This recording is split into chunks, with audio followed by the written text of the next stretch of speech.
Day 1 of unemployment. So morning எந்திரிச்சேன். ரொம்ப ரெஃப்ரெஷ்ஷாக தான் ஃபீல் ஆச்சு. என்னன்னு தெரில, வேலைக்கு போகணும், ஐயோ காலைல எந்திரிக்கணும், ஹரிபரியாக இந்த டாஸ்க்கை முடிக்கணும் அப்படின்னு எனக்கு எந்த ஒரு கமிட்மெண்ட்டுமே இல்லை. எந்திரிச்சேன், வீடை க்ளீன் பண்ணேன், சாப்பிட்டேன், கொஞ்சம் இருக்கிற வேலையெல்லாம் முடித்தேன்.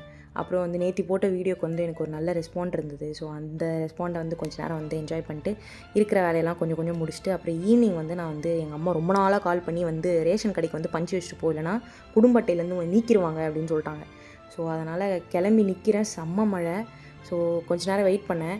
இவன் தான் வந்து என் வீட்டுக்கு புதுசாக வந்த ஸ்னோ.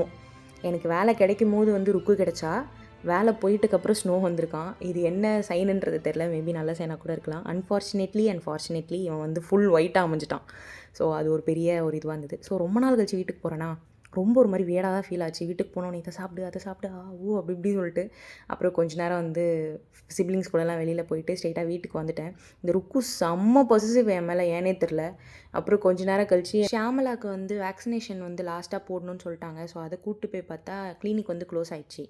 அப்புறம் சரி அப்படியே வீட்டுக்கு வந்து இருக்கிற வேலையெல்லாம் முடிச்சுட்டு படுத்தேன். இன்றைக்கி தான் பை.